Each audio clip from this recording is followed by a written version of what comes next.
Hi, I'm Marin Still, and today I'm going to reveal to you a secret document about sex that you've been hearing incorrectly all along. You have been told a story about sex that is mostly wrong. Not the mechanics, the context, the meaning, the social architecture that surrounded it for the first 300,000 years of your species' existence. The rules, the rituals, the freedoms, and the constraints that shaped how your ancestors actually experienced one of the most fundamental drives in human biology. Because here is what almost nobody tells you: the version of sex, partnership, jealousy, and family structure that feels natural to you right now. The nuclear couple, the expectation of exclusivity, the idea that one person should meet all your emotional and physical needs forever, is not ancient. It is not biological bedrock. It is a very recent cultural construction, built on top of something far older and far stranger than anything you were taught in school. So, what was it actually like? Let us start with what the evidence tells us about early human social structure. Christopher Ryan and Casilda Jetha, in their extensively researched book Sex at Dawn, argued that for most of human prehistory, our ancestors lived in small egalitarian bands where resources, including sexual access, were shared more fluidly than modern norms would suggest. They drew on primate comparisons, anthropological fieldwork with contemporary forager groups, and anatomical evidence to build a case that human sexuality evolved in a context of what they call multi-male, multi-female mating, meaning the expectation of exclusivity between two people was not the ancestral default. This remains debated, but the anatomical evidence is genuinely strange. Human testicle size, relative to body weight, sits between chimpanzees, who live in highly promiscuous multi-male groups and have enormous testes, and gorillas, who have one dominant male who monopolizes mating and correspondingly tiny testes. Sperm competition theory, developed by Robin Baker and Mark Bellis at the University of Manchester, suggests that testicle size is an evolutionary response to the likelihood that a female will mate with multiple males. The bigger the testes, the more sperm produced, the better your chances in a biological competition that happens inside the female reproductive tract. By this logic, human testes are sized for a world where multiple partners were not rare. Human sperm itself is also unusual. Unlike most mammals, human ejaculate contains not just fertilizing sperm, but what Baker and Bellis called kamikaze sperm, cells that appear specifically designed to block or destroy rival sperm rather than fertilize eggs. You do not evolve an anti-competitor mechanism if there is no competition. So the biology suggests something. Not promiscuity as modern people imagine it, chaotic, random, unstructured, but a social world where the tight pair bond between one man and one woman, enforced by jealousy, law, and social pressure, was not the universal norm it later became. Now let us reconstruct what that world might actually have looked like. Helen Fisher at Rutgers University, one of the world's leading researchers on love and attachment, has identified 3 distinct brain systems involved in human mating. The first is lust, driven by testosterone and estrogen, operating on a short time horizon, undiscriminating.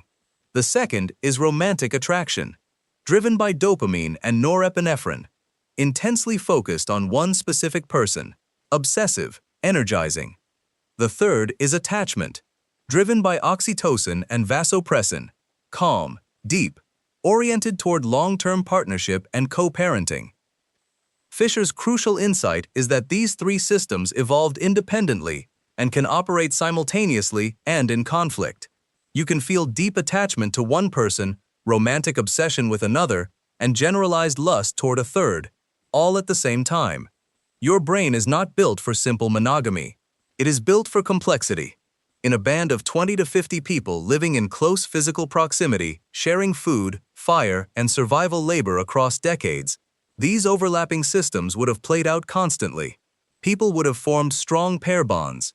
Evidence for this comes from the near-universal presence of some form of partnership recognition across human cultures, which anthropologists like Helen Fisher interpret as a deep biological tendency.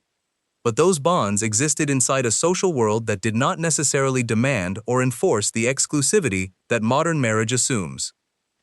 Sarah Blaffer Hrdy, at the University of California, Davis, has made perhaps the most significant contribution to understanding ancient human sexuality through her work on cooperative breeding. Her argument is this: raising a human child is extraordinarily expensive in biological terms. A human infant is born more helpless than the young of any other primate. It requires years of intensive care. A mother alone, even with a committed partner, cannot reliably provide everything a child needs to survive in a forager environment. What Hrdy found is that across documented forager societies, child-rearing was dramatically more communal than the modern nuclear family model suggests. Grandmothers, aunts, older siblings, non-related band members, what Hrdy calls alloparents, all contributed to feeding, carrying, protecting, and socializing children. In some societies, a concept anthropologists call partible paternity existed, in which a child was believed to have multiple biological fathers, all of whom held social responsibility for that child's welfare. Among the Canela people of Brazil and the Bari people of Venezuela, documented by anthropologist Stephen Beckerman, women were encouraged to have multiple partners during pregnancy, with the understanding that each partner contributed something to the developing child and therefore shared in its upbringing. This is not mythology. Beckerman's data showed that children with multiple recognized fathers in these societies had higher survival rates than children with only one. The network of obligation created by distributed paternity was, in practical terms, a better child-rearing system. So what did jealousy look like in this world? David Buss, at the University of Texas at Austin, has spent decades studying jealousy across cultures and concluded that it is a universal human emotion with consistent sex differences. Men more distressed by sexual infidelity, women more distressed by emotional infidelity. This pattern appears in cultures across 6 continents. Buss argues it is an evolved response to very real ancestral risks. A man investing resources in children that are not his own. A woman losing a partner's investment to a rival. But universal does not mean unchanging. Jealousy is a system with a dial, not a fixed setting. In societies where partible paternity is the norm, male jealousy over paternity is structurally suppressed because the entire question of exclusive biological fatherhood is rendered irrelevant by the culture. Your ancestors did not feel less. They organized their feelings differently. Here is what the archaeological and ethnographic record does confirm with confidence. Early human sexuality was embedded in a rich symbolic life from very early on. At Hohlefels Cave in Germany, archaeologist Nicholas Conard discovered the Venus of Hohlefels, a small ivory figurine dated to at least 35,000 years ago, depicting an exaggerated female form with emphasized breasts, hips, and genitalia. It is one of the oldest known examples of figurative art in the world, whatever it meant to its maker: fertility symbol, erotic object, ritual token. It confirms that early modern humans were thinking symbolically about the body and sexuality from the very beginning of their artistic tradition. Body ornamentation, which appears in the archaeological record at least 100,000 years ago at sites like Blombos Cave in South Africa, likely served partly as sexual signaling, marking identity, group membership, and desirability in ways that went far beyond the simple biological signals of other primates. And dancing. The communal nighttime dancing that Polly Wiesner documented among the Jew/Hohansi San, and that appears in rock art traditions around the world, served multiple social functions simultaneously: religious, political, therapeutic, but also functioned as a sanctioned arena for sexual display and pair formation. In the firelight, bodies moving together, the rules of daytime social life loosened. Things were possible at the fire that were not possible at noon. So here is what sex was really like for your ancestors.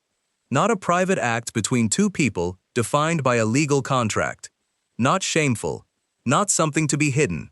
It was woven into the full texture of social life, into gift exchange, into ritual, into the raising of children, into the management of alliance and conflict between bands. It was governed by norms, but those norms were different from yours, and in many ways more flexible, more communal, and more honest about the complexity of what human beings actually feel. Your brain still runs that ancient software. The jealousy, the lust, the attachment, the romantic obsession. All of it evolved in a world that was not built for two people alone, in a house with a mortgage and a shared streaming account. That does not mean the old way was better. It means understanding it might help you understand yourself. You have been told a story about sex that is mostly wrong. Now you know a little more of what the story actually was.